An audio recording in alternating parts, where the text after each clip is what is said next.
Yes, good evening, Navika. You know, had these anarchists spent as much time studying in college as they did in preparing that toolkit, they might have had a chance of doing something with their lives. As it stands, their only nutrition is hate, only work bloodshed, and only income the crumbs thrown at them by a foreign geriatric jellyfish. Honestly, that toolkit is DIY anarchy, except that it contains tools for not making India but breaking it. From attacking the government and its institutions to our reforms, to our economy, to our businesses, all this RSS, Hindutva, fascist, Ambani, Adani cacophony. अरे भाई Ambani, Adani कहाँ से आ गए farmers में? For a start, that girl from Ring 2 should be given the Padma Award for outing this confederacy of dunces. Our intelligence agencies will doubtless unearth the kingpin soon, a man, woman or organization that is funding these dunderheads and hiring Indians and foreigners to tweet and spread mayhem. The Kerala Pradesh Mahila Congress has already been caught tweeting the exact template provided to them in the toolkit.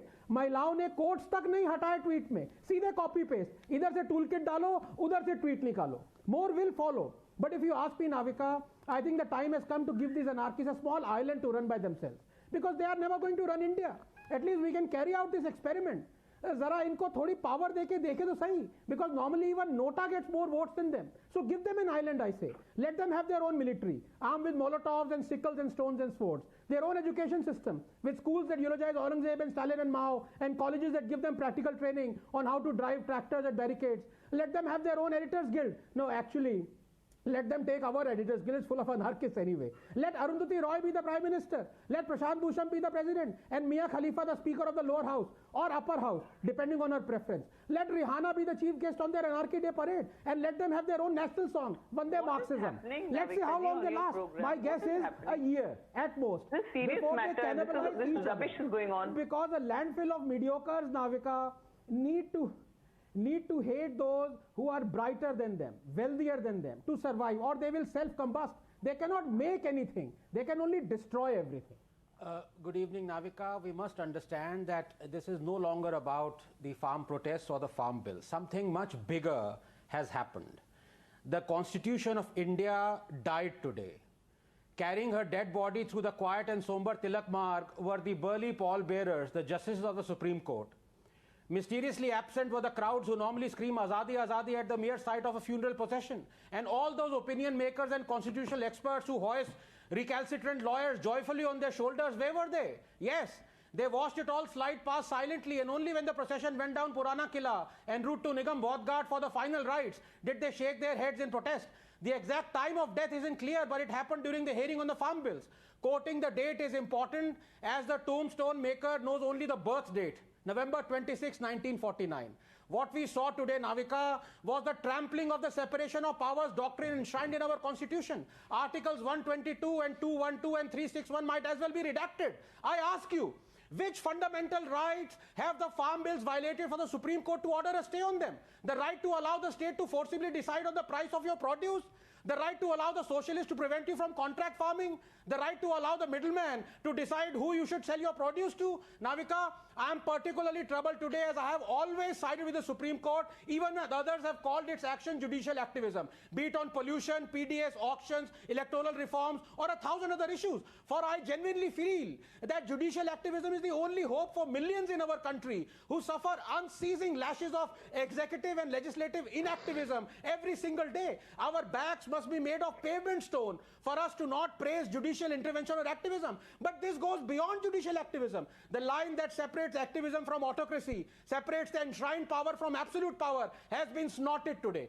Today heralds the birth of sanctioned anarchy. If you block roads, if you prevent others from exercising choice, if you burden the taxpayer with losses of 3,500 crores per day for months, you will be rewarded. Navika, please give me 30 seconds. What the Chief Justice did today is write this order with the grammar of anarchy, is light the final agarbatti under the garlanded duotone photo of Ambedkar. His idea of India lies smashed to smithereens. And that fine lady who stands atop our temples of justice, she is tired of our self-righteousness, and that that is pointing to the skies is blunted, and her blindfold is perforated, and her scales are rusted, and her falling tears drench the deceased constitution. And if I am held in contempt for my remarks tonight, let it be known that the only safety valve there is in India is to be found on the lid of a prestige.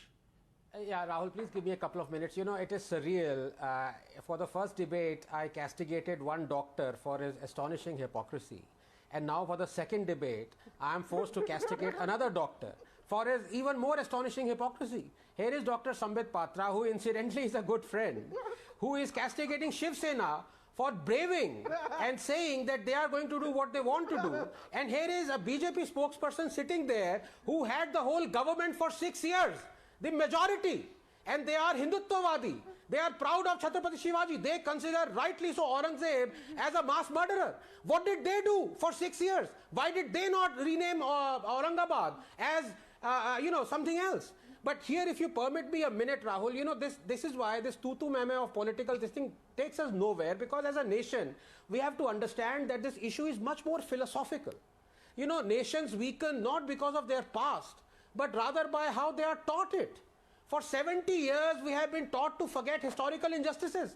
From Somnath to Kashi Vishwanath, from Babarpur to Bakhtiyarpur, from Allahabad to Aurangabad, these injustices have deliberately been made visible, as though to lionize the debasement, celebrate the humiliation. And the irony is that the same people who have taught us this, drilled this self-loathing in us, these same people want others to fight historical injustice around the world. They condemn barbarians of the West, hitherto worshipped, like the Confederacy generals, Rhodes, Churchill, Pizarro, Murray, Colston, Leopold. They celebrate their roads and buildings being renamed, their statues being brought down illegally. But here in India, the same set of chauthi fail muppets eulogize barbarians like Tipu, Aurangzeb, Babar, Khilji. It is a heady mix of hatred for Hinduism and love for jihadism. Hatred for India and love for his breakup. Aurangzeb, Rahul, was a Baghdadi 350 years before ISIS. The genocide he perpetrated claimed 4.6 million Hindu lives. He demolished thousands of temples, converted millions of Hindus. He abolished even Navroz.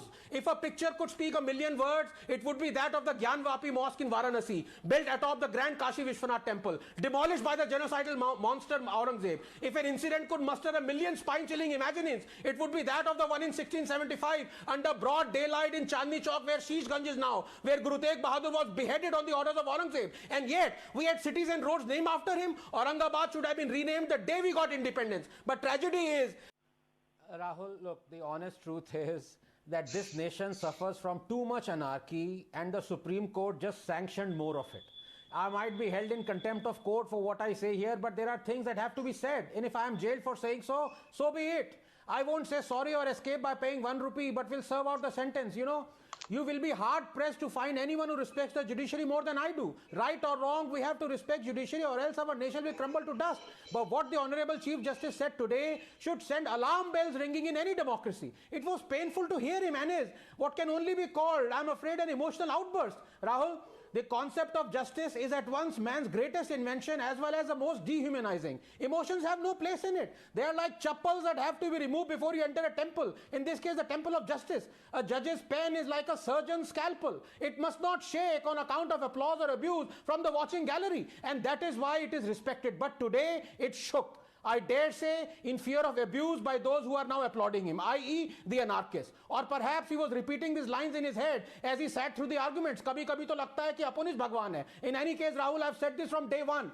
This isn't about the sanctity or the constitutional validity of the farm bills or their logic or necessity. Neither is it about the Congress or NCP of Amarendra or dynasty economists or Hukum intellectuals or Kisan unions and their hypocrisy in demanding earlier these very reforms that they're now opposing. We have debated that ad nauseum. No. This is about the blockade, the blatant illegality of it. This is about these Muppets unleashing anarchy and wanting India to turn once more into the pre-1991 economic basket case. The SC says it wants mediation. In Shaheen Bagh too, the SC, despite recognizing illegality of it, went for mediation. So is it blind to the inconvenience Shaheen Bagh caused, or what this protest is causing, leave alone the 3,500 crore economic loss every day? You have to ask, does the rule of law hold any meaning in this country anymore?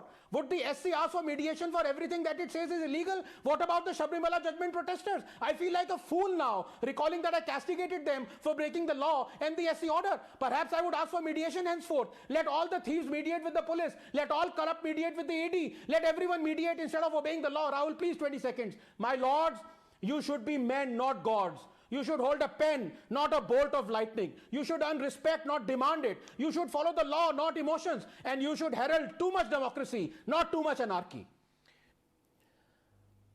Good evening, Rahul. Let it be known that from this day on, the exalted four pillars, the judiciary, the legislature, the executive, and the media, support anarchy, not democracy. the judiciary for not banning the illegal blockades that were hurting law-abiding citizens to the tune of 3,500 crores every single day, for staying illegally the legally passed farm bills that promised long overdue reforms desired by all political parties before they did a U-turn. The legislature for blinking first and agreeing to put the farm bills in abeyance for 18 months without a care for millions of genuine farmers and businesses that would have prospered because of these reforms, for preferring to listen to founders of Maoist front organizations rather than genuine farmers who count in their millions. The executive for watching illegal protests and blockades grow from strength to strength, for not being able to stop violence, vandalism, mayhem, or the mob carrying swords and other weapons from driving to the heart of the capital of India and hoisting a flag illegally at the Red Fort, a symbol of our democratic independent identity. And finally, the media for amplifying breaking India forces, creating fissures, spreading fake news of a death through police firing when it was an accident that resulted from the protesters' tractor breaking the barricades. That, in short, is where we stand today, Rahul. It is a sad day because one really doesn't know who or where to turn to in wanting to fix accountability. I think because you're absolutely right. It is one or two of the pillars that crumble and the rest act to fix accountability. You are absolutely right. All four have collapsed. I remember. The whole structure of democracy has as though been dynamited. I remember. Am I indulging, Rahul, in bombast or hyperbole? Only if you think that abdication of the sacrosanct duties of these four pillars is nothing to be ashamed of. Only if you think that the inevitable vacuum that is created when justice and rule of law whooshes away is not filled at once by anarchy and bloodshed. Only if you never believe in rule of law so that you are not worried by the absence. Rahul, please 20 seconds. That this happened today when we celebrate the birth of our republic based on a constitution written by a man who warned us of writing our future with the grammar of anarchy. The crushing irony is not lost. Where do we go from here? Who do we turn to? Which pillar do we lean our whipped backs against? I do not know, Rahul. I do not know. Good evening, Navika. You must understand that these protesters, they don't want reforms. They want revolution. And they want it to be televised. Fed on sepia-tinted notions that equality and prosperity can be brought about only by socialism, theirs is a heady mix of pride in their ignorance, abject ignorance of human history and adherence to social Darwinism, which in itself is a mottled concept that misreads evolutionary adaptation for its nefarious means, predisposing in its proponents the rationalizing of suffering and the concept of the greater good. So it allows them to bring out sacrificial lambs and then herald them as martyrs, just like the two infants who died braving the bitter cold in Shaheen Bagh, just like the 67 old and infirm farmers who have died braving the bitter cold in these illegal blockades. They did not die. You murdered them for your gains, for this mythical greater good. Otherwise, tell me, which farmer in his right mind would object to deciding the price of his produce, given that faulty government MSP valuation has cost him a loss of 45 lakh crores in the last 15 years? Which farmer would object to sustained production and top quality godown set up to store his produce, as the government can no longer jail the godown owners on account of whimsical ECA declarations of hoarding? Which farmer would object to private companies rushing in to sign a contract with him? But these are questions only for the logical minded, Navika, not for those whose aim is to give a man a fish, not teach him how to fish. Dhanda hai ye socialism, dhanda. It is that sun that blinds you if you look at it directly, and so you don't. You only see it during the eclipse when it is too late. You wanted a free lunch and so you ran towards that mirage, and now you're all around. What you see is sand. Navika, please give me 20 seconds. I hope these tragic events have opened the eyes of the most powerful man in India. No, not Mr. Kovind, not Mr. Modi, but Mr. Bodbe. He is the one who said he trusts Mr. Bhushan and the protest leaders. He is the one who stayed these reforms stamped by Mr. Modi and Mr. Kovind. He is the one who allowed these illegal blockades to go on. Chief Justice Bodbe, you are deciding the future without consulting the past. 90% of farmers who want these reforms are looking up to you. Don't ignore them just because they haven't signed 18 crore petitions. Coming back to this issue, Rahul, this was always going to happen because, to be honest, farmer agitation repeats itself first as a tragedy, then as a farce. And what we are witnessing right now, unfortunately, is nothing short of a farce. So now we are going to have farmer rallies in support of the farm reforms where they'll drive 1 lakh tractors to Delhi. And I'm afraid this has been brought about by the inexplicable logic of the Honorable Supreme Court, when it said that there are no petitions before them that are by farmers who were for these farm bills. This is the first time, honestly, I'm hearing someone wanting to file a petition in support of something he agrees with. Imagine if in the upcoming budget, the income tax slab is relaxed. Should millions of middle-class taxpayers pour onto the streets and march to the Supreme Court to submit a petition? Let me explain the absurdity of it as far as the farm bills are concerned. Number one, With the Essential Commodities Act gone, the farmers can look forward to a sustained production all year round. Top quality godowns set up to store their produce, as the government can no longer threaten and jail the godown owners on account of whimsical declarations of hoarding. So may I now request all those millions of farmers who are going to make use of this abrogation of ECA to march up to the Supreme Court. Number two, the farmers can sell their produce to anyone, and this is what all intelligent, rational, logical, skin in the game farmers want.